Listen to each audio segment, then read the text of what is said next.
Welcome to episode number 151 of the Marine Layer podcast. It's a mailbag episode. We'll answer all of your guys' best questions. Here's your guys' reminder before we start this show. Stay on top of all of our stuff. If you want to do that, download these episodes if you're listening. Leave a 5-star review. You're doing us a big favor if you do. Just make sure to leave that review. Leave a written review if you want to. If you're watching on YouTube, like, comment, subscribe. Follow us on social media. We're on Instagram, TikTok, Twitter, and YouTube Shorts at Marine Layer Pod. Let's get it rolling. The pitch from Acevedo. A drive deep to right field. Down the line. The Mariners win this game 2-1. The dream lives. They're going to the playoffs. 1-1 from Jansen. There you go. Left field. We got a tie ball game. Julio. Oh, baby, what a moment. Tie ball game at 7-7. And we welcome you to this episode of the Marine Layer podcast, part of the Just Baseball Podcast Network. Recording Wednesday evening, July 31st, post-game of the Mariners getting walked off in Boston. I will say it's only been 3 days, but I do miss playing the White Sox. I think that was a little bit more relaxing. Yeah, it was. Why? Because they're maybe going to be the worst team of all time? That might have something to do with it. Certainly less stressful than watching this team attempt to play a series in Boston, which will now be a full decade between winning series, at least between winning series in Boston. A decade. It was funny. They were reading it on the radio today. Some of the players in the series, the last time the Mariners won a game in Boston. Do you realize there were 2 current general managers playing in that game? In that series? You mean the last time they won a series in Boston? Yeah, last time they won the series in Boston. So Craig Breslow was probably playing. That's one. Yep. Jerry wasn't still playing by then, No. so it's not. In division. Can it be any GM in baseball? Yeah. Oh, Chris Young. Yeah. Started game 2. Wow. Yeah. What? That's how long it has been. You know, again, I still give the Mariners credit for winning that White Sox series because they faced 2 very good starters and a young starter with some real upside that had thrown the ball well in Drew Thorpe. So I'm not going to totally gloss over that, the Mariners winning in Chicago and sweeping in Chicago.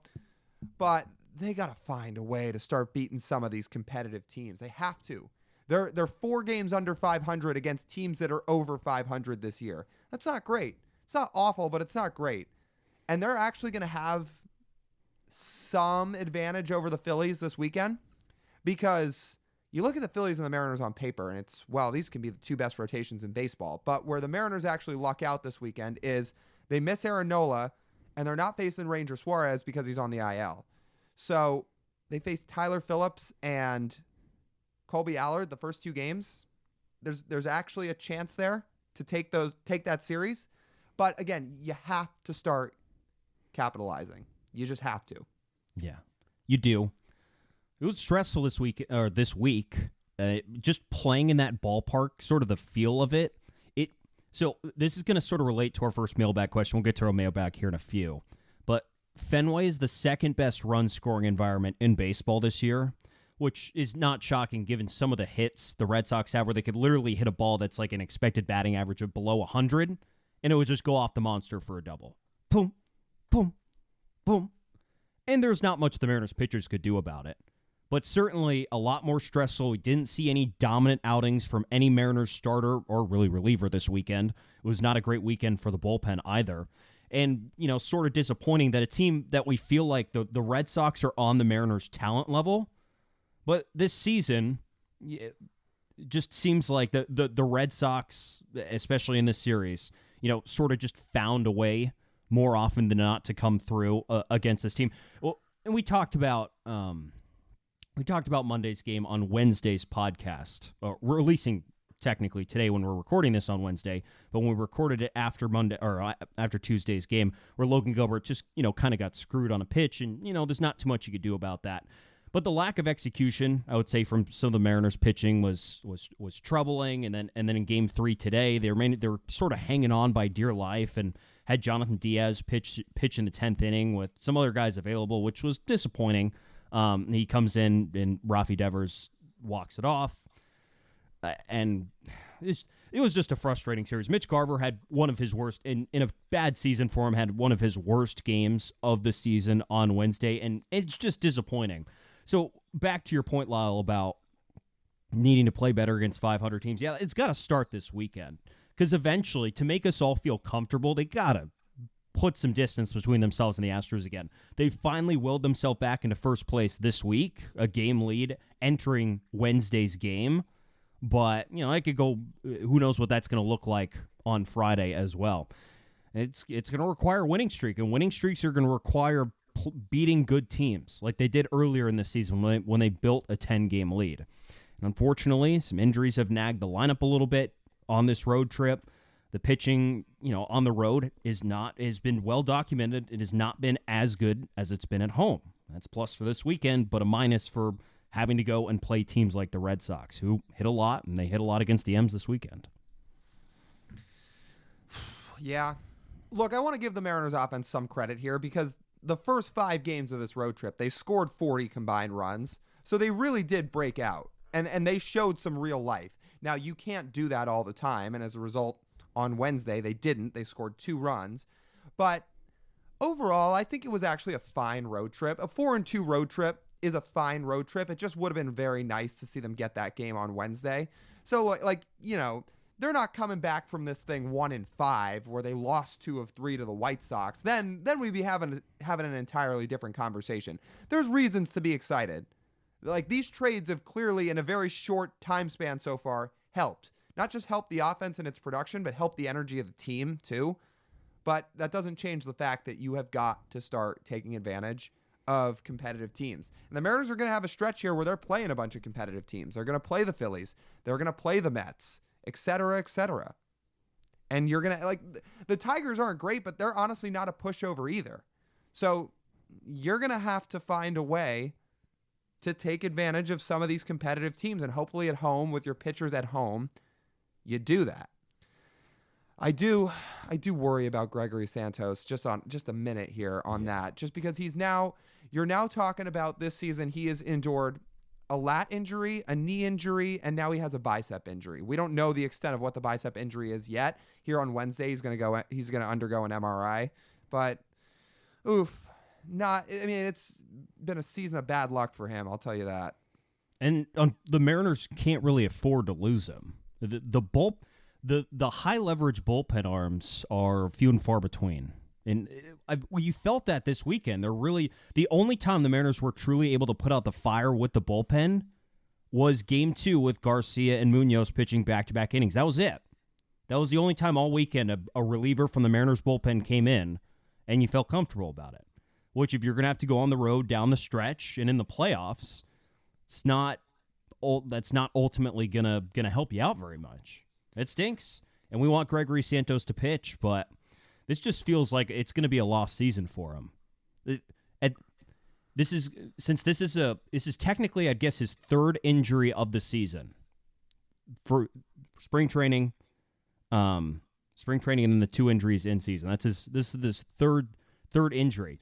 I would feel like at this point, based on whatever that MRI says, I feel like they're just going to be cautious and they'll just put him on the IL. That'll bring Gabe Spire back to the big leagues, which will be nice. I think it'll be nice to have Gabe back in the big leagues. But they really, really could use Gregory Santos. Yeah. So it's disappointing. And some more troubling news out of this week is Victor Robles sounds like he's going to be dealing with a hip issue for the rest of the season. That's not comforting. No. Mariners need him. They need him at the top of the lineup, and they need him hitting. It's not going to be good if his performance is wilted a little bit by this nagging issue. Scott Service was making it sound like this isn't something that you could 10-day IL him for and it goes away. So, makes me a little nervous. So he's going to have to play through it. There's a lot of guys playing. I mean, there's players all throughout baseball that play through a ton of injuries during the season. I mean, I don't even want to know the laundry list of things that Cal Raleigh's playing through. As he does every year. But he's playing through it. So for Robles, he's just going to have to find a way to play through it, because it doesn't sound like they're going to IL him. It doesn't sound like 10 days off his feet is just going to fix everything. So if that's true, he's just going to have to find a way to fight through this injury like a lot of players do. It's not going to be easy, but he's going to have to find a way to do it, because he has for all the right reasons, played himself into a role where the Mariners are relying on him and they need him. So he's going to have to find a way to fight through the injury. And sometimes, though, it will still deteriorate even Cal's performance. As tough as he is, we'll see the impact that injuries will take on him, fatigue-wise and all. So let's hope that's not the same for Robles. Let's hope he can find a way to look healthy with his play down the stretch. It might lead him to more off days, but thankfully the Mariners now will have, they have Randy. They have a right-handed hitting corner outfielder who's a stud, who hits well, and Julio's coming back as well. You can manage that. Mm-hmm. So that's good. I know we're going to get to our mailbag here in just a minute. On a more positive note here, can we spend a minute talking about the positives of Victor Robles and the positives of Jorge Polanco here? Because we haven't really had a chance to do it in weeks. We've had so many specified episodes that we've had to hit on over the last couple weeks between the draft shows and having Joe on to break down the Mariners draft class and the trade deadlines and Randy and everything. All of that kind of taking center stage in place of two guys who are very deserving of some real credit for what they've done. And I think everybody knows what Victor Robles has now meant to the Mariners, especially over the last month, where the guy's got a 950 OPS. Like, that's real. He looks like the top 5 prospect he was once supposed to be all of a sudden. But Jorge Polanco, man, like, he was to this fan base, and at one point it felt like to the team too, with how little he was playing, it felt dead in the water with him at one point. It felt like maybe he wasn't going to be on the roster after the deadline. Well, fast forward to now, Polanco, since about the 10th of July, has turned everything around. Last 2 weeks, he's OPSing about 850. It's been awesome. Like, they need this guy down the stretch. You want to talk about finding more sources of offense? And if Robles is going to be a little bit hampered, if Cal's playing through injuries, Julio's going to be playing through an injury. Polanco's dealing with injuries in his own right. But you want to talk about a guy that's really done a 180 on his season. He looks like the guy now that they traded for. And we're eventually going to hear a cliche joke that it's almost like they added a third bat at the deadline with Jorge Polanco. We're going to hear it. Oh, we are going to hear it. Even if it's not technically true, I think we'll hear it. And it's important because they need guys to hit at the top of the lineup, especially with JP and Julio out, especially with JP out. They need some production in the infield, like up and down. So it's nice that Justin Turner's come back in, and they trade for Justin Turner. He's your first base / DH, and he's going to give you a little bit of production. But even pre-trade deadline, at this point, we were looking at Dylan Moore / Leo Rivas at shortstop. Dylan Moore's actually been okay. Demo's a little bit streaky. He's been streaky his whole career, but right now he's in the midst of more of a good streak offensively. But Josh Rojas at third has really struggled offensively. Had a good road trip, but overall, since May rolled around, has been dreadful offensively. So the Mariners needed to find some way to get some offensive production out of their infield, and they've got some at second base, thankfully. From both sides of the plate, he's been, Polanco's just starting to show a little bit why the Mariners traded for him, and that he perhaps isn't washed. Maybe there's a chance he's not. He's still got 2 whole months left to go. He could turn around and have an atrocious August, and we'd be back to square one. I hope not. Mariners sure hope not, because they can't afford to have him while J.P. Crawford is out to have an atrocious August. He's going to have to be the offensive driver on the infield. They're going to need some position on the infield to have some sort of anchor offensively. And right now, it's got to be him. Showed it on his road trip. He's hitting the ball over the fence, spraying the ball around. It's nice to see. Even in the more boomer way of talking about baseball, someone to sit up there and drive in runs. When Robles is on in front of you and Randy's on in front of you, someone to drive in runs and not strike out. It's nice. He's had about a 140 WRC plus since around the 10th of July. That's the guy they traded for. That's more than the guy they traded for. Now, I don't know if that keeps up the entire second half, but if it does, there's your infield production. He's doing it right now from both sides of the plate, too. So his defense is never going to be great. We know he's still battling through some injuries, but if he can keep hitting, that makes a very, very drastic difference. Is there anyone on the Mariners right now not hurt? Anybody? Randy? Yeah, probably Randy. The rotation? Probably just Randy. The rotation? Yeah, they're doing okay. I think they haven't admitted anything, so that's good. Well, except for Brian Wu. I will note, just confirming this, like Jorge Polanco, since July 9th, has a 21% K rate. Look at that. 21%. And we were sitting here puzzled why the heck he was striking out 31% of the time early on in the season. Made no sense. This is more Jorge Polanco. A 20% strikeout rate, an 8% walk rate. The WRC Plus is not going to sustain itself. That sample I chose, it was 152. It's not going to stay that way. But 120 with those rates, still pretty good. Still pretty valuable. And still what the Mariners gave up, guys like Justin Topa for to improve offensively this season. It's funny when guys actually play like they're supposed to. This offense works. Yes, it does. And as a result, they scored 40 runs across 5 games. Hopefully when they come home, long home stretch coming up, they can take advantage of it, even playing some good teams. Like, you get Randy and Justin Turner playing at home for the first time. You get this Jorge Polanco who's really swinging it well. You get Julio back. I think he's got a chance to be back this weekend, they say. You get him back. Cal keeps hitting. Is the 10 days this weekend? What's that? Is the 10 days this weekend? Well, I heard something that he has a chance to be back this weekend, but we'll see. Okay. All right. So I hope so. I hope so. That'd be nice. It'd be nice to get Julio back and then get this guy on track in August too. Please. Could do a whole lot. Maybe he just needed a breather on the sideline. Before we get to our mailbag, I just want to note a couple of things. One, Lyle and I I'll be back up in Seattle this weekend. Lyle and I will both be at the ballpark all 3 days versus the Phillies. If you're going to a game, come say hello. Come say hello to us. Best time to do it, we usually go out to the pen an hour before the game. For the hour before to start a game time, we try and get out to the pen. So if you want to find us, say hello. That would be the best spot to track us down. You can also shoot us a DM too, and we're reachable by there. We'll see it, and we'll come. We'll be walking around too. So if you see us, make sure to come flag us down. And second thing, in case you forgot and missed it, Lyle and I are hosting Brock and Salk when this episode comes out on Friday. So if you're listening to this between 6 and 10, you could also go and listen to us on the radio as well, hosting Brock and Salk from 6 to 10. So please go check that out. If you can't listen live, go listen to the podcast version of that. It would mean a lot to us. We're fired up about it. We've done it once. We're excited to do it a second time. We've got another good ranked planned. I think we've got a bunch of fun segments planned. So we're excited.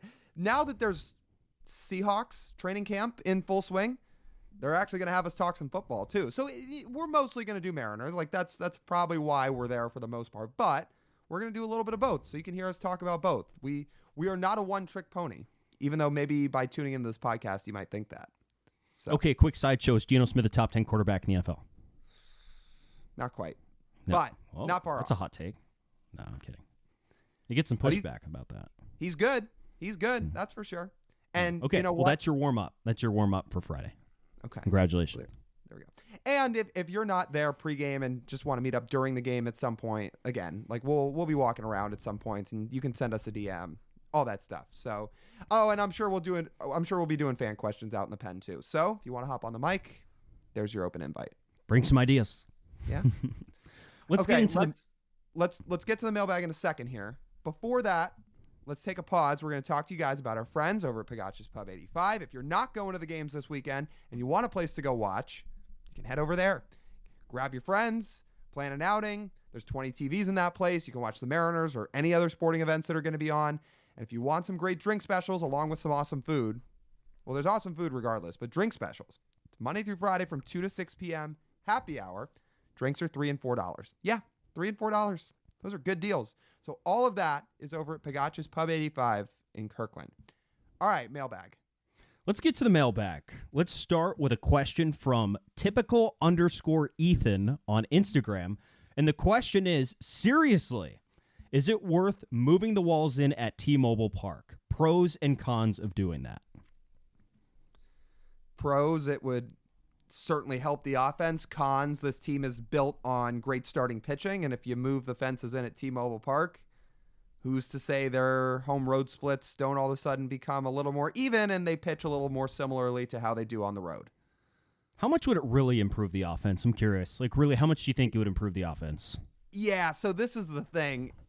It's not like this offense flies out to the warning track all the time. No, they strike out a lot.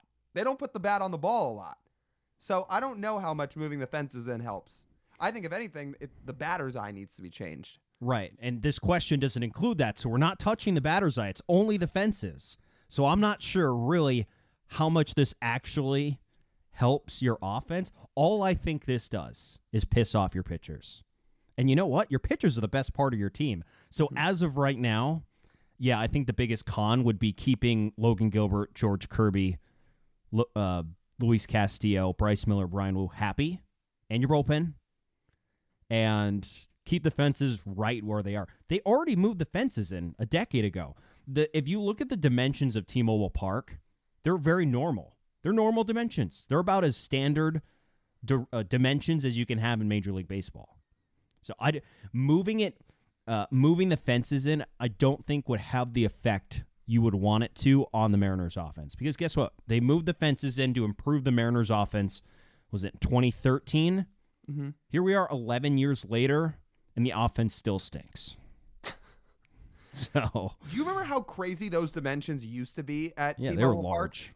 It was 388 to left center. Where you see the 376 sign now, it was 388. I'm pretty sure that was the longest distance out to a gap that you can find in baseball, aside from where's the really long left center field. There is one in baseball. I'm blanking on where it is right now. In left center, Pirates. No, that That's one's center. pretty long. Well, That's mostly center field. Okay, point being, left center was very, very far at T-Mobile Park, paired with the marine layers still existed back then, and balls would not fly. So, yeah, the dimensions now are pretty normal, but it still doesn't change the fact that I don't know if moving the fences in more really does that much, because this is a team built on pitching, and this offense, it's again, they're not flying out to the track, they're striking out. So this question made me think about the Mariners park factor. Do you realize it's actually gone down again? It's now at 91. How? Yeah, that's absurdly low. I think the next highest one's 96. Next lowest one is 96. That's insane. I think that's bigger. That's a bigger difference, I believe. I'll double check it, but I believe it's a bigger difference between Coors Field, which is the number one offensive park, and Fenway, which is number 2. It's just crazy that Seattle is that much tougher to hit at than Oracle, which is also a very long left center field fence. But Oracle, like, you're closer to the water at Oracle Park than you are at T-Mobile Park, yet somehow it's a more hitter-friendly park. I don't know how that works. Actually, and the dimensions are tougher, I think, at Oracle Park. They are. So the difference in park factor is actually the same. So the T-Mobile Park's as much of an outlier for offensive suppression as Coors Field is. So as the difference between 1 and 2 and then 29 and 30 when it comes to park factor. I'm assuming San Francisco's 29. I closed it. Let me look. But it just I know the Padres are down. Let's see. Guardians are actually second to last. Really? Yeah. So where's Oracle Park? Oracle Park is 28th. The Rays are 29th. There's 31 parks, by the way. They have London in here. Hang on. The Rays are 29th. You said the Guardians are 29th. Guardians are 30th. They have London in here, too. So there's 31 parks. Let's see. The Mets are 26, Padres 27, Giants 28, Rays 29, Guardians 30, Mariners 31. It's just crazy. Because, again, they're Oracle doesn't have a roof. It's even more open than T-Mobile. There are barricades a little bit in Seattle at T-Mobile Park that might keep a little bit of wind out. Not a lot, but a little bit. Like in right field, for example, right? Like that roof's there. It's big. Whereas Oracle Park, it's so much more open, and they are right next to the water. Closer than T-Mobile Park. I don't think it's just the wind, though. It's the climate. It's the air. It's the density of the air. I guess that's part of it. Although, like San Francisco again, like it's not friendly weather. No. You know what? Here's a funny story. My family and I went to a game. I want to say I was 10 or 11 years old. It's the only time I've been to Oracle Park, and I want to get back. It was 49 degrees at first pitch in August. No joke. It was that cold in the summer in San Francisco, which is why I'm just that baffled by the fact that Seattle's that much tougher to hit at than San Francisco. And this is baffling, too, because the last 2 seasons, the Mariners have had a top... Not this year. The last 2 seasons before this by WRC+, the Mariners have been a top 11 offense. So Crazy. they've hit fine, but this is still the worst park to hit in baseball. It's flabbergasting. You know how if you want the Mariners to improve their offensive environment, they'd have to play in a dome. That's how they fix it. Mm-hmm. That's literally the only way you change what is going on right now. But then that comes all the way back to the original question where that doesn't help your pitching. So Nope. I would rather keep it the way it is right now. I agree. Because I think you can just play to the strength. Mm-hmm. Yeah. And I think you can build a good enough offense to score enough runs. And you don't need to be the best offense in baseball. You need to be the 15th to the 10th best offense in baseball, and you will be just fine. You want to know? I was curious about this. The top 5 offenses in baseball all play in parks with a park factor below 100. All 5. Yankees, Dodgers, Orioles, Mets, Padres. Speaks to how good a lot of those offenses are. Right. But as you can see, the park factor, while closer to 100 than the Mariners, is still below average in terms of a run-scoring environment, and it does not affect them at all. Right. So no, you're right. And they don't move the fences in. I mean, Dodger Stadium's a pitcher's park. Yankee Stadium, depending on which direction you hit the ball, has its pluses and minuses as an offensive park. Baltimore turned into a pitcher's park for at least right-handed hitters. Yeah, right-handed hitters. The Mets don't play in a small park. They move their fences in, but still it's not a small ballpark. And neither is the Padres. The Padres famously have a pitcher's park with about the same dimensions as the M's. It doesn't matter. They still score. I think all in all here, leave it because you got to favor your pitchers. That's your strength. It's going to be your strength for a while, too. So that's just how it is. Okay, second question here. This is from Jacob V. Mayer on Instagram, and he says, build your perfect ballpark. Example, Green Monster, Wrigley Ivy, M's location, Oracle Sunset View, etc. How much criteria did you use for this? How many different boxes did you check? Do you want me to go through my list? Well, let me throw mine out first, and I'll see what you think about this. Location of the ballpark, like where relatively it is. I chose Wrigley's location because I think Wrigley is the best location in all of baseball. I think it's so cool. I have the dimensions of Great American Ballpark because who doesn't have fun watching a game at Great American Ballpark? I know I do. And watching this team, I think it would be a lot more fun watching them at Great American Ballpark. The layout of the stadium is T-Mobile Park. The roof on the stadium is T-Mobile Park. The ushers, I'm choosing Wrigley's ushers because when we went there, we didn't get any issues from Wrigley ushers at all, which is very refreshing, different than some other parks. The food, T-Mobile Park. And then I have one more stipulation for this ballpark. The Mariners are not allowed to play there for my own sanity. Okay. That's a good list of criteria you gave there. I think I did a little bit less, but I like it. I did think about the location thing in terms of what would be a fun place to be. I thought about Wrigley. I'm actually glad I didn't pick it, so we have some different answers. The location, I actually picked Philly for this because they're like the stadium district in Philly. It's all right there. Like all the stadiums for all the pro sports teams are right next to each other. Like, yes, the Seahawks and Mariners are right next to each other, but the Kraken and soon-to-be Sonics don't play close by. In Philly, everybody plays close by. And the fact that there's an Xfinity Live in Philly, like how we talked about how cool Texas Live was, how it's right next to the ballpark, it's where everybody goes after games. It's got all these different restaurants and bars. They have that in Philly. And I think Philly's is even more fun than Dallas's, Arlington's. I picked Philly for the location, but like Jacob, who asked the question here, I picked Oracle Park's view because it's gorgeous. I picked San Diego's weather. That would be nice. I picked T-Mobile's dimensions, like you. Oh, I'm sorry. I jumped into the future and said technology got so good and we bend the rules, where it's the T-Mobile dimensions for when the Mariners are pitching, and it's the Minute Maid Park dimensions for when the Mariners are hitting. So when the Mariners hit, they get the Crawford boxes, Okay. and the short right field porch too. But everybody else has to deal with Seattle dimensions.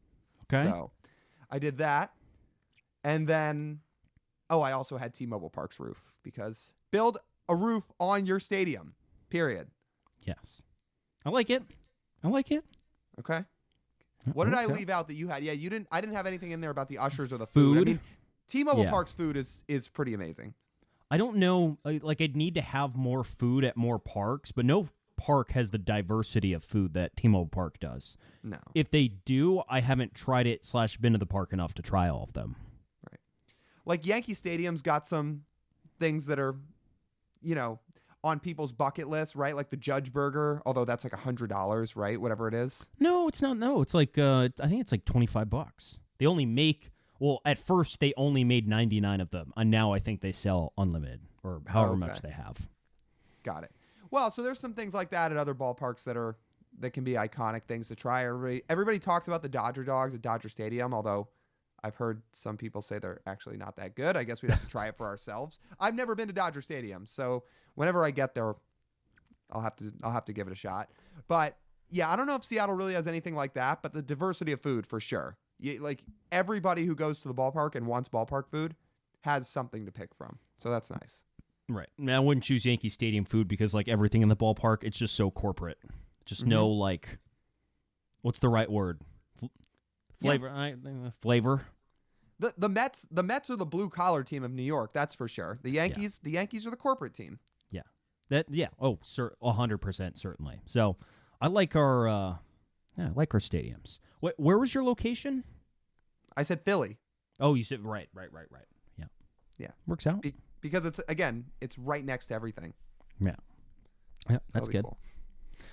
Let's get to our next question here on Instagram. This is coming from Chase on Instagram, and his question is, who do we target this free agency? Can we start with the obvious, please? All right, let me count you down. 3, 2, 1. Juan Soto. Boom. Now, do I think this is going to happen? No.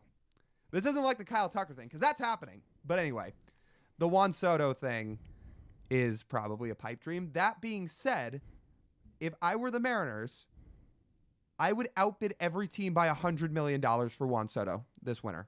And I'm serious about that. I am not somebody that sits up here and says every big name free agent, worth it.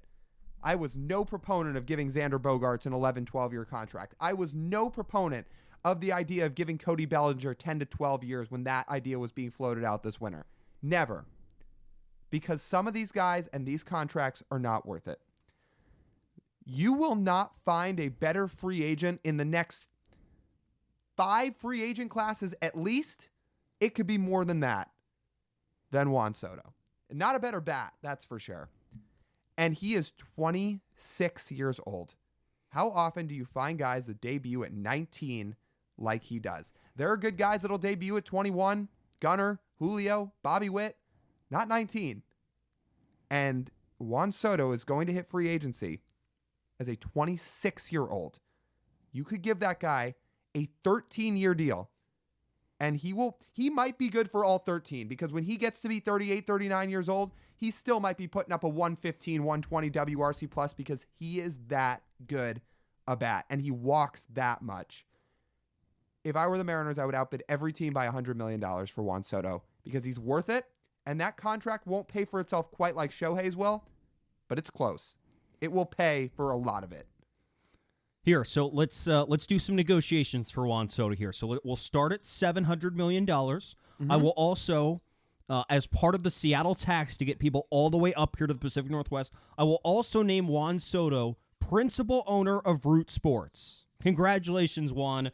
This is a wonderful, wonderful company that you get to take over with some fantastic people working for it that you get to run, and you get to make all those cable television dollars. Congratulations. I'm also, Juan Soto, giving you a cut of all of the profits from the box yard across the street from the stadium. I'm going to give you, let's say 5% of everything sold, all the profits made on the box yard, I'm giving to Juan Soto. I think that sounds like a pretty good deal. Yeah. Do you mean the hatback when you say the box yard? Well, it's the whole, the restaurant, the whole area is called the box yard. Okay. Yeah. Got you. I don't want to shortchange him on only give him 5% of profits from one of the places. I want to give him all three. Actually, I was thinking by him just signing a contract with the Seattle Mariners, he immediately gets a key to the city. How's that? But what is it? What does he get a key to? Like, what does he get? I'm offering him cash. But you've already offered him so much. This is an addition. It's showing Seattle's gratitude already. The Yankees can offer him whatever they want. Are they offering him a key to New York City? I don't think so. Let's get him a box and season tickets for the Seahawks. That'll be a good start when he's not playing. Want him to be comfortable, integrated into his new city. What else do we get him? How about season tickets to the Mariners for any family in a suite for any family and friends that ever want to come and see him play? Yep. And Diamond Club, depending on what they want. Sure. It's okay. Ooh, so many more things. We'll give him a boat too. How about that? Sure. I mean, he'll probably be living in Bellevue, Medina anyway, so sure, he can have a boat. Yeah. Let's just help him out. Help him out a little bit. We got connections. Listen, when we say we'll overpay Juan Soto by $100 million, we say that because that's what it would take to get him to Seattle. For example, if the Yankees offer Juan Soto a $600 million contract in free agency, how are the Mariners going to beat that? They can't offer him $605 and beat it. You just can't. You need to significantly outbid every team, and he is worth outbidding for. Most of these free agents aren't worth it. You've heard me bang the drum for two, and I will keep it that way. Shohei, last offseason I said every penny's worth it. Juan Soto, it's the same thing. Every penny's worth it. And there's not going to be free agents in most other classes that I'd say that about. Listen, I'm a Kyle Tucker guy through and through. He needs to be a Mariner. He's going to be. However, if he were to hit free agency, if the Mariners haven't traded and extended him already before he actually gets to free agency, I don't think I'd sit there and say he's worth $700 million at 31 years old. Juan Soto is worth that. Is like the actual value to player $700 million? Maybe not quite, but if you want to get him to Seattle, that is, and it's still worth every penny. Yeah. Every single penny. And remember, you're going to have to pay a percentage more than everybody else just because where you play. How much time you spend on a plane. How, as we just talked about at the beginning of this mailbag, this place is really difficult to hit in. Really difficult. And Juan Soto, when he hits a ball to the warning track in April, is probably going to be pissed. That's fine. But you make him richer to not think about that. That's fine with me. How about this? If Juan Soto somehow signed with Seattle and became a 110 WRC plus hitter for his career, you're building a dome. Because if he can't hit here, nobody can. Yeah, blow up the stadium, just like they did the Kingdom. We're rebuilding the Kingdom. Yeah. Yes. Nicer, though. Oh, yeah. Yeah, way nicer. So, anyway. But there are some other free agents we can talk about here. Juan Soto is the obvious one. If the Mariners get the opportunity to sign Juan Soto, they absolutely should. But there are other needs on this team, too. And I think there's the most pressing need at first base. There's some good ones available. There are some good ones. All right, last 5 seconds on Juan Soto. They have the money for it. It's just whether they choose to spend it. So spend it. Correct. First base. I would be shocked if one of these 4 first basemen, honestly, is not in a Seattle uniform next year. 2 of them could be trades, who we just talked about on our last episode. Vladdy, Yandy Diaz, and that's possible. But if it's not them, I would say it's 2 guys that Mariners fans have spent a decent amount of time this year talking about who they thought they could trade for as a rental, who will instead be a free agent this winter. Pete Alonso, Christian Walker. So of those 4 guys, Alonso, Walker, Vladdy, Yandy, bet you one of those guys finds his way into a Mariners uniform. And in terms of the free agents, Walker is having more success right now this year. Pete's also younger. He'll probably cost more, but either of them are good fits. Yes, all of the above. This isn't a tough decision. You take which one's available to you at this point. I think Vladdy would be the number one option, but if Vladdy inks a $300 million extension with the Blue Jays in the offseason, that's going to be a little difficult to pull off. Mm-hmm. So then you pivot to what would be required. But whether it be prospects or cash, doesn't matter. No. Doesn't matter. Do whichever one says yes, you sign them. Because that is the state of the Mariners' first base position next year. Yeah. Yeah, you get someone to say yes. But there are other needs too, Lyle, that could really help the Mariners around the infield. At second base, I mean, Brandon Lau has it's unlikely. I don't know how the Rays feel about $10.5 million. I feel like if they had $1 million contract on the books at this point, they wouldn't want to pay it. But Brandon Lau has a club option for $10.5. He could be a free agent. He could not.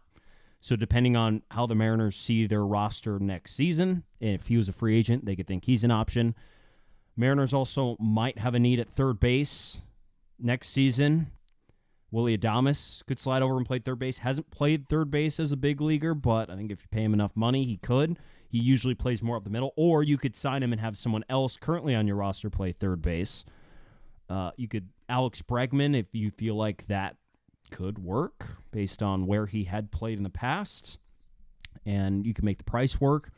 I think you would fit offensively. Matt Chapman, someone who the Mariners wanted to trade for a couple years ago, is now going to be a free agent this offseason. So that could work. All those guys could work. And then the outfield. I'll let you do the outfielders.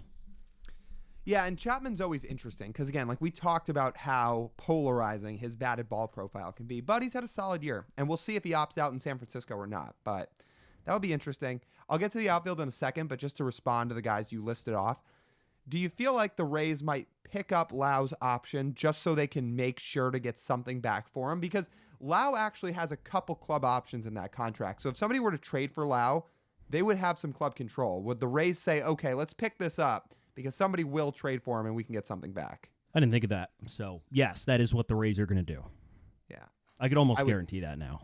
Yeah, because $10.5 million is not that much. So. Well, they could pick it up and not pay any of it. Right. Exactly. Pick it up and then trade him. Mm-hmm. So that may happen. But if he was available, I'd still trade for him. Yeah, same. But outfielders, well, Victor Robles is one. He's going to be a free agent. And we talked about that the other day.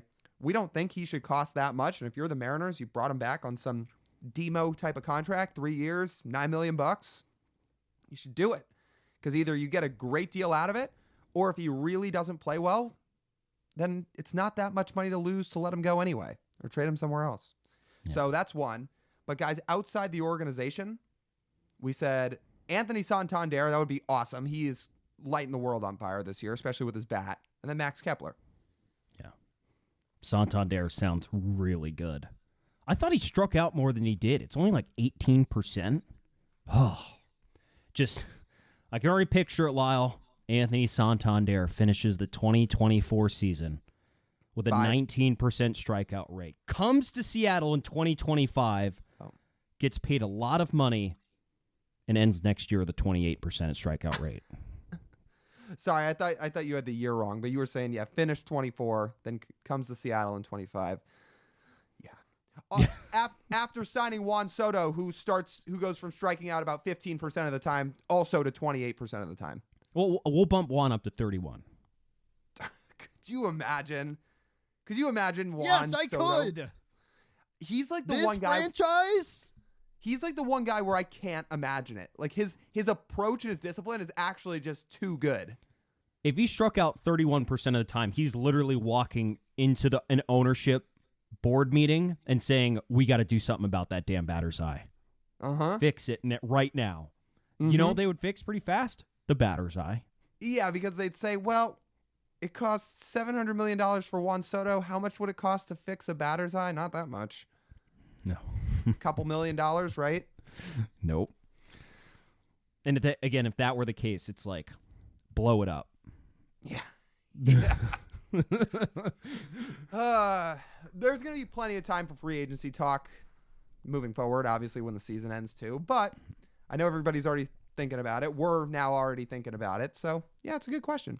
Yeah, and again, we like Lyle said, that'll be a good off-season topic. But I'll let you get to your next question in a second. Before we get to your question, let's hear a word from Game Time. Summer is here, guys, and that means it's time to get out to T-Mobile Park and watch the M's. Want to get out to the Pen, grab a drink, and watch the game with your friends? Let Game Time help you get there with killer last-minute deals, all-in prices, views from your seat, and their lowest price guarantee. Game Time takes the guesswork out of buying MLB tickets. The Phillies are coming into town tonight, and looking at these prices, it's a hot ticket. It's $45 to get in the door tonight. It's $40 tomorrow and $40 on Sunday. Prices have really jumped in the last week, so you're going to want to get on that before it's too late.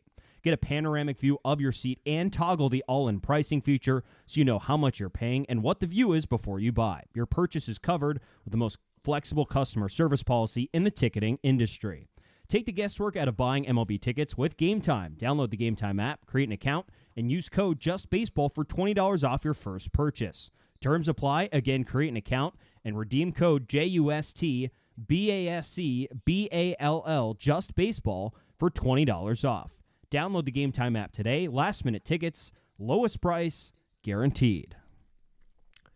So the next question is from Ellie, who runs the account Trident Takeover on Instagram. She always sends some good questions. And she sends, who would you want to play a round of golf with? Choose 3 players. I don't think you and I have ever picked the same answer quicker than this. Yeah. Okay, so let me read off my 3 I would play with. Gabe Spire, because he's our guy, and I'd love to spend a round of golf with Gabe Spire. I think that would be a lot of fun. And then the 2 biggest personalities on the team, Taylor Saucedo and J.P. Crawford. And then my note underneath all of this is that this is the easiest list of all time. I'd say Sauce is also our guy, too. So, yeah, he is. To put it in that same category. But I'll tell you what, you're not walking away empty-handed from that round. You're going to have stories to take home with you after a round of golf with that group, especially Sauce and JP, who are now responsible for some of our most viral clips, or honestly, almost all of them. Those guys are the only, JP and Sauce are the only, I think if I have my math and my memory's correct, they're the only players who have eclipsed 200,000. On Instagram for us, yeah. Period. Well, not including me talking about for the first time ever how Kyle Tucker was going to be a Mariner. Is that over 200? Yeah. Oh, okay. Yeah. Throw the hosts out. External factors. Yeah. Oh, you know, for any of you who have not watched any of these recent J.P. Crawford clips, you should go watch. But you know what? Let me take a moment here to say, when you watch, be nice. People online aren't nice. And JP's awesome. And you guys, everybody who listens to the podcast knows that. All Mariners fans know that. And I think he stands for all the right things. I think everybody knows JP's a really good person, which is why when he's got a take, like how we asked him what type of conspiracies do you believe in? Or like, what's one other you believe in besides aliens being real? The reason we asked this question is he was on Mookie Betts' podcast last year. He was talking about that. He's like, oh yeah, I'm convinced they're out there and they exist. So, and he mentioned on that podcast, I'm into a lot of that stuff, a lot of conspiracy theory stuff. So I kind of asked, like, what's another you believe in? And he basically said, well, I think the earth is kind of shaped like Asgard in Thor. And that rubbed a lot of people the wrong way, which, you know, I really wish people could just take a little bit of a deep breath online before deciding to just unleash on somebody. Because again, I think we know JP's a good dude. Yeah. Well, I'm going to be honest. That was the first time I'd ever heard that one. Same. And it was good. Like it was creative. I got it. Like, I'll certainly give JP that. It was very, very creative, which was funny. Even JP himself left a comment too. He's like, dude, why is everybody so mad with a bunch of laughing emojis? He is, like I said, you will not walk away from that round of golf without stories from that group. So anyway, if you have not seen that clip, you should go watch it. It's on all our social channels. But also, be nice, try to relax, and take a deep breath when you watch. It's As we like to say, it ain't that serious. Yeah. I couldn't have put it any better myself. Let's get to our next mailbag question. This comes from Brandon Stafford 25 on Instagram, and his question is, where will Victor Robles hit in the order when JP and Julio come back? Toward the top of the lineup. He's earned that at this point. He has to. Again, we mentioned it earlier in the show. He's got a 950 OPS in his last 30 games. He has to be hitting toward the top of the lineup. This is roughly what I drew up for when everybody's healthy, including in September when JP's back, assuming Robles is still hitting in this scenario and hitting well. Looks something like this. I said Robles, Julio, Randy, Cal, Turner, Polanco, Garver, Rojas, JP. I put it like that. JP hitting 9th? Well, where do you want to put him instead? Knowing Scott Service, JP Crawford's back in the leadoff spot. Listen, we just talked about how awesome JP is. He is, but like now we're talking baseball here, and I would love to see JP get back to 2023 JP and have a really good September when he gets back. But right now, it's not really happening. And I agree. So my question is that your lineup or what you think Scott Service will do? I guess that's what I drew up. Okay. What Scott will do, I don't know. But you know what? 6 weeks off your feet is actually kind of a long time. And if Robles is still hitting like this, and they're in a race for the playoffs and for the division, I think Scott Service would also say, I can't ignore Victor Robles putting up a 900 OPS. He needs more bats. I still think there's a way to make this work, though. So when JP comes back, I think he's going to be in the leadoff spot because he's been in the leadoff spot since he started tearing it up last year, and I think Scott Service trusts him quite a lot. And he has a lot of the traits of a leadoff hitter, even if his performance hasn't been up to par with the bat this year. I think it'll go something like this. JP leading off, Randy bats second, Julio bats third, Cal bats fourth, Victor Robles bats fifth, Justin Turner bats sixth, Jorge Polanco bats seventh, whoever's DHing bats eighth, and Josh Rojas bats ninth. That could work. I'd probably honestly flip Turner and Robles in that situation. I'd probably have Turner hit 5. But yeah, like close enough. And it's also not a bad thing that you have good hitters hitting lower in your lineup. Based on what we've watched this year, I think having good hitters anywhere in the lineup is a plus. Mm-hmm. Yeah, I would agree.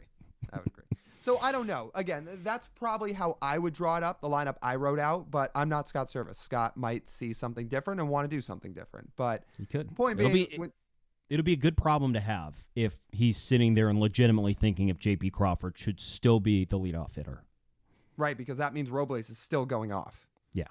So, okay, next question. This is from tav.metcalf on Instagram. Hardest prospect to see go. Now, I'm assuming by this question he is asking if the Mariners were to make a trade and part with a prospect, who would be the toughest one to see be traded? Be Colt Emerson because of A, where he's currently ranked by some outlets, and B, the fact he's playing stateside. He's playing in affiliated ball stateside, not at the complex league like Felnine Celestin is. And Felnine could eventually, with his talent and all this hype that he's gotten, could pass Colt. Funny enough, it's pretty incredible to say that, but with the talent, it's not out of the question. It's not 100% that he'll never do that. But I'd say, I would say it's Colt. Now, if I'm going to flip this question around and answer it how I think I read it when I answered this question, if he were to ask who is the hardest prospect you have seen gone, like get traded in the recent past, I would say Noel V. Marte because they could really use him right now on the infield. Could they? Well, Castillo's been pretty awesome, so it's worked out. I know he's suspended, but when he's not suspended. No. He's not suspended anymore. This is what I was going to ask you. Have you taken a peek at what Noelvi's done this year since coming back? Well, I can't. Let me let you take a peek, and when you look, you can read to the fans what he's up to. Oh, I'm kind of scared now. Let's see. Oh. Yes, he plays third base, but would you like to enlighten the fans his numbers? Wow. So I will say it's only been 26 games, but yikes. It's not been great. Read aloud. .505 OPS, almost -1 win above replacement. So, yeah, not really good.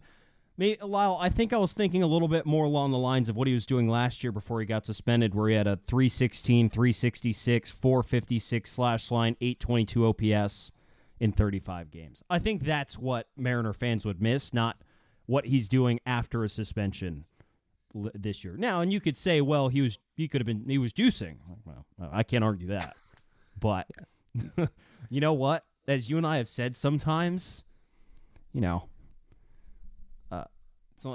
only cheating if you get caught. B, Mariners might have, if had more players cheating in the past, they might have played a little bit better. Made the playoffs. So you're now endorsing everybody needs to start juicing. Well, look at the results otherwise. Mariners have been a clean franchise and haven't done shit.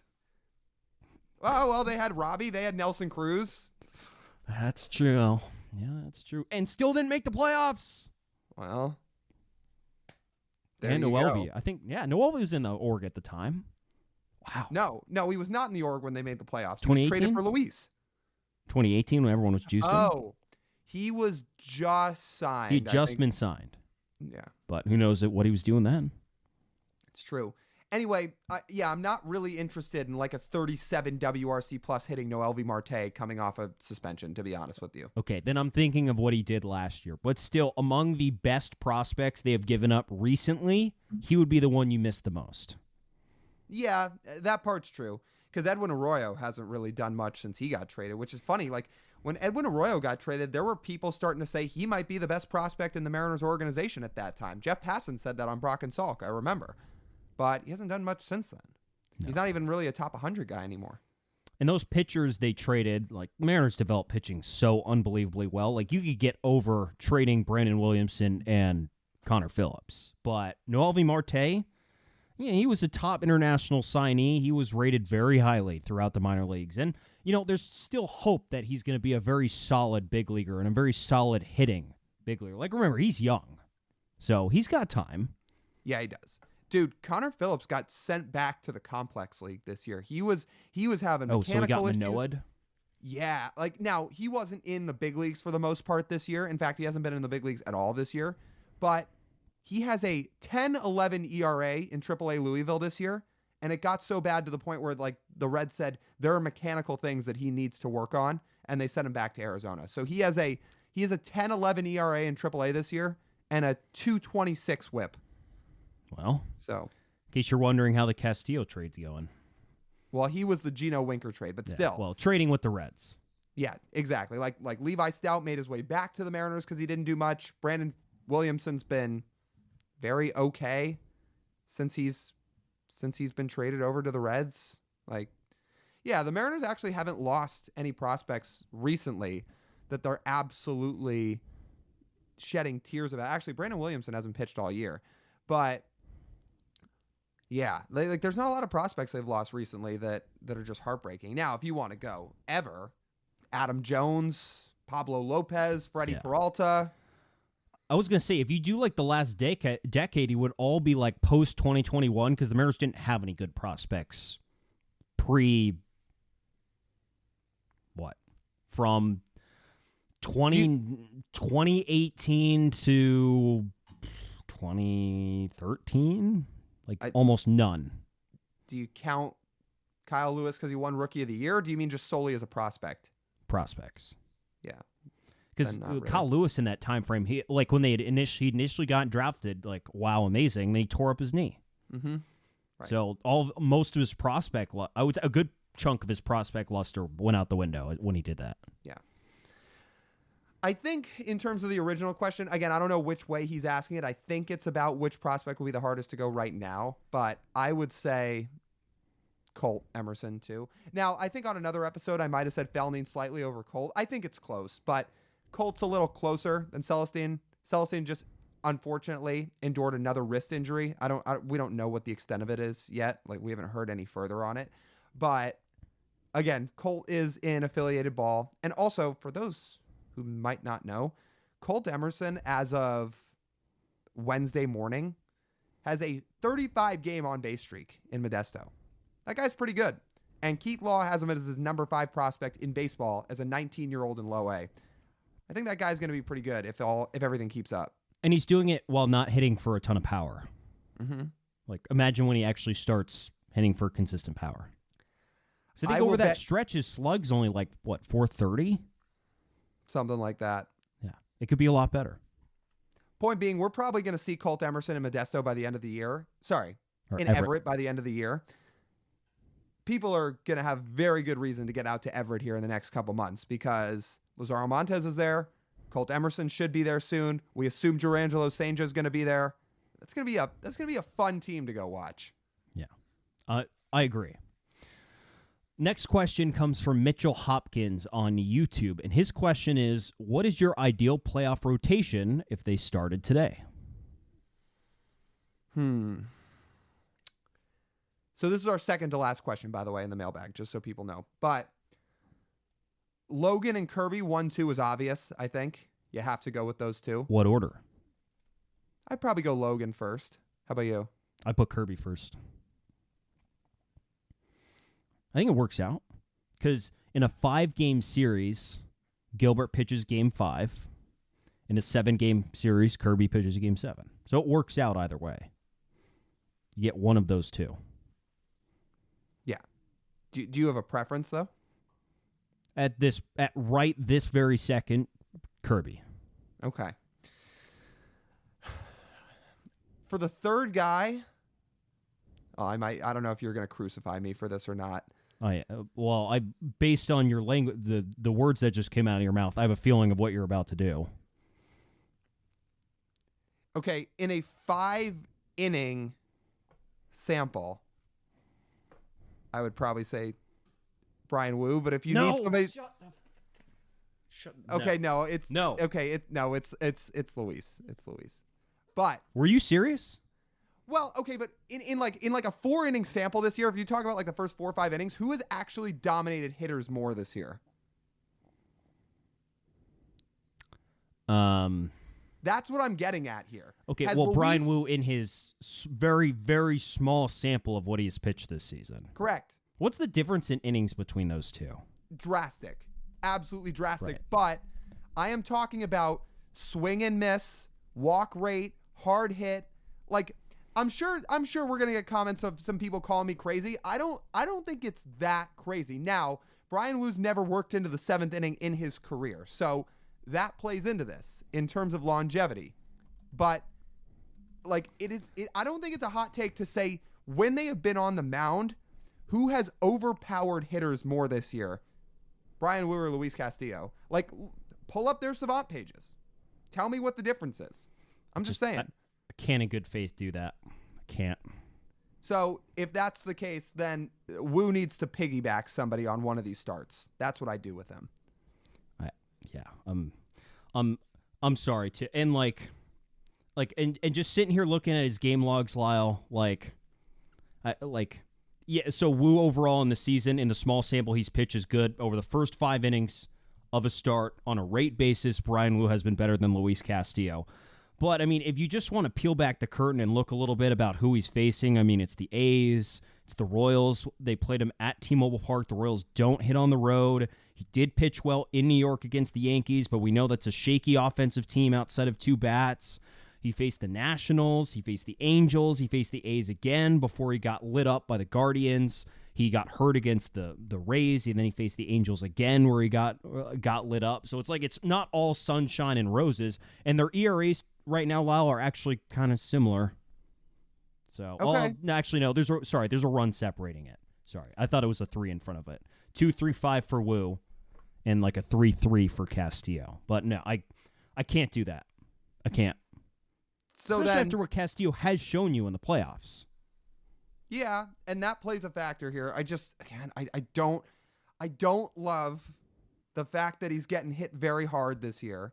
And I don't love the fact that there have just been very few starts this year that you can really pinpoint and say, this looks like ace Luis Castillo. Now, okay, when it's all said and done, yes, I'd probably pick Castillo over Brian Wu to start the 3rd game. And most of you would too. But then in that case, Wu should piggyback one of these starts because a lot of times starters don't make it that far in a postseason start. So here's another problem I have with this. So over the first 5 innings, yes, but we're at the point right now in the season where we don't even trust Brian Wu to finish 5 innings. Seriously. So then he piggybacks somebody. That's what I'm saying. Look at And what that's the Mariners. fine, but he's not starting. So look at what most starters do in the postseason. When Luis went 7 1/3 scoreless in Toronto, that was awesome. Like, he dominated. But those starts, this isn't just about Luis. This is in general. Don't often occur in postseason outings. A lot of starters get chased early in postseason games. It just seems to happen. Logan Gilbert, when he pitched that outing in Houston, he went about 5 1/3. So if that happens, we've got questions about the Mariners bullpen, right? Especially with Santos's injury. Let Wu piggyback. Let him go 3. Let him go 4. Whatever. It shortens the need to have a bullpen finish the rest of the way from the 5th inning on in a playoff game. Like, how about like, if you don't trust Wu to go deep in a postseason game, that's fine because he hasn't shown he even does it really in the regular season. But I would trust him to piggyback, that's for sure, to get 3 innings. That's fine. I have no problem with a piggyback. If your best pitchers are pitching, that's totally okay. I mean, I trust Brian Wu coming out of the bullpen. If he has to, so like, say Luis Castillo struggles like he has at times this season, gets hit hard, doesn't have his best command, comes out of the game in the 5th inning, and yeah, Wu comes in and pitches you through the 7th. That's fine. That's what you want. Then you go Jimmy Garcia and Munoz, close out the game. That's a pitching plan I can get behind. But Luis Castillo's starting game 3. Not a question. All right. I'm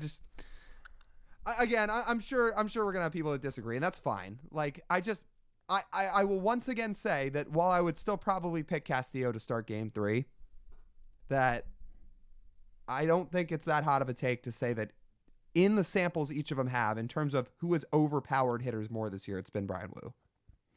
If Luis Castillo had the same workload as Brian Wu, would he look more dominant? I don't know, to be honest. Well, in the sense of not having to pitch as long. Maybe, but it's not like he often gets lit up very late in the game and it's because it's a fatigue thing. He'll get lit up early in the game sometimes, Luis. That's fair. But knowing you only have to pitch 4, you could throw harder. Stuff's a little sharper. Oh, that's true. But I'm sure we're just I'm sure we're just having some discussion here. Like, this is just two people sitting and debating what's probably in the end going to be nonsense, because I'm sure the rotation they will roll out in the playoffs would in some order be Kirby, Logan, Castillo. But I think if you're going to try to get through a postseason, even with the rotation as good as the Mariners, you're going to need Brian Wu. And honestly, if they choose to go 4 starters in terms of a playoff rotation, like, he's the guy I'm picking 4th, that's for sure. Yeah. That would definitely be a piggyback. Like, they would probably split it. Split him and the Bryce. Start. Yeah. Yeah. So, point being, like, Mariners make the playoffs, Brian Wu's going to be important. I'll start that narrative right now. Whether he's starting a game, whether he piggybacks, they are going to need him, because there are not many guys on this pitching staff, period, who have better overpowering stuff than him. So they're going to need him. Let's get to our last mailbag question. This comes from Jacob sending us a question on YouTube, and the question is, now that your regulars on 710 filling in, what is the next goal? Where would you like to fill in or get a recurring gig next? Well, that's nice he says that. I mean, I don't know if we're technically regulars yet, but it's cool we're doing it a second time, that's for sure. I will say, so here's what I've kind of talked about, and we'll see how much of this really comes to fruition or not. But I think both of us are very much in line in the sense that we want this podcast to go as far as we can possibly have it go. Like, we'd love to, we don't have any plans to stop doing it, that's for sure. And we want to keep being creative and keep implementing new ideas and keep having cool guests and, update our equipment soon enough to do a bunch more stuff. With that, I would also, at least for me, I don't want to speak for TJ, I would also love to parlay doing this podcast with eventually doing some national baseball stuff too. Like, we've had Jared Carabas on this show. Some form of the type of setup he has now, I think would be cool. He's got a team-based podcast in the Red Sox that is as popular as a team podcast can be. But he's also very big nationally now, and he does a bunch of different national baseball stuff.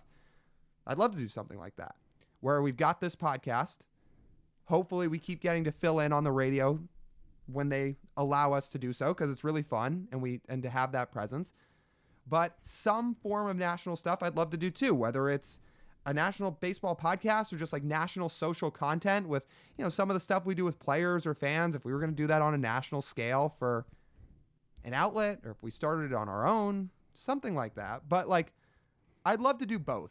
Kind of like, this is the last thing I'll say, and I'll turn it over to you. Like Brock, for example, Brock Heward, he hosts Brock and Talk 5 days a week on Seattle Sports, but he also calls college football games for Fox, like national games. So he does both. To have some double dip in baseball would be what I'd love to do. But I think we're in agreement. This podcast, like, we want to just keep going. Ultimately, I think it all boils back to, like you said, making this podcast as successful as possible, and then seeing what opportunities like branch out because of this. Like, for example, before we started this podcast, I thought like me working in radio would get me opportunities to host in bigger markets. Not this. Like, legitimately, that's what I thought. But because of the work we do here, that has opened the door and given us the opportunity to do that, which is super cool. So like I think it's like a basic, simple answer, but I just want to see where this takes us and see what doors open up after that. Cause like your life and my life, like post school, is like changed so much in like what we think we want to do. Like committing to just sort of like the only thing that remains consistent is like wanting to be around sports and wanting to be around baseball. Mm-hmm. So wherever like this takes that, like I think I'm cool with, because I think it'll be fun no matter what we're doing. So it's not, I don't know if it's like a simple answer, but just trying to grow our platform as big as possible and allow some opportunities, have fun, be more interactive with you guys, and finding ways to continue to make this fun and engaging for you guys and fun and engaging for us. So we want to keep doing it, and hopefully the Mariners play well too, so we have more motivation. Yeah, and building a whole community out of this thing has been really fun too, and like meeting all these different Mariners fans. But like, yeah, you said that well. I mean, look, I've always been kind of a person that thinks out ahead and has ideas and always just trying to, and brainstorms and kind of maybe I'm a daydreamer, I don't know. But like things could very well change. Like that's what I'm talking about right now in terms of like, oh, I'd love to do that long term, like do the Mariners thing, also do some national stuff parlayed with it, but things could change, like you just said. Like I don't think when we graduated school we thought we would be doing anything other than play-by-play broadcasting, and I also don't think when we very first started this podcast we ever in a million years thought we'd be hosting Brock and Salk. So like it's kind of a long-winded way to say like there's sometimes no way to know what's gonna happen out in front of you, but with the time we try to spend into making this something cool, we hope more interesting and exciting opportunities arise. That's for sure. Right. And all based off of what we do here, I think, which is what it all comes back to. For sure. Like there's no plans to stop this thing. That's for sure. Like wherever this road takes us, I think it always kind of will wind back up here. Yeah. Now, hopefully in time, again, we're doing more of this in person, because that'd be great. Like all the in-person recording. More of this in person, make more money, and we have more time to do more things. Yeah. And you know what? You want to talk about, to the original point of the question, like how we might get more time on like other radio stations or national outlets or whatever. Yeah. If the Mariners make the playoffs. Because if the Mariners make the playoffs and go on a run, like people are going to want to hear about the Mariners more so than ever before. So we haven't done this podcast while the Mariners have been in the playoffs. So I'd love to experience that, not just because we want to see the Mariners in the playoffs as diehard fans, but like to see what content we could do out of that and like what podcasts look like. I'm sure we'd go to some games and vlog a playoff experience, like all that stuff. Yeah. And just to see the swell of interest would be nice. Sure. That too. Anyway, I mean, that was a good last. I mean, all the questions were good. That was a good last question. It almost kind of worked as a speak your mind too, which works out. So, yeah, I'd say that just about wraps up the mailbag, which has been another very good one. You guys are always good about sending in fun questions that make us think and are also, paired with some good Mariners questions too. It's all fun. So, shout out to you guys for being creative, I would say. All right, I think that just about wraps up this edition of the Marine Layer podcast. You guys know the drill. You want to listen to the full form podcast, you can do so wherever you get your audio pods. Make sure to download, leave a 5-star review, leave a written review. If you're watching on YouTube, hit that subscribe button. You're doing us a big favor if you do. Like the video, drop a comment. Follow us on social media, Instagram, TikTok, Twitter, YouTube Shorts, at Marine Layer Pod. And one final time, check us out on Brock and Salk, Friday, August 2nd, 6 to 10 a.m. on Seattle Sports. If time's already passed, you can go listen to the Brock and Salk podcast to hear it there too. So that's TJ. I'm Lyle. As always, we thank you guys for tuning in. We'll talk to you soon.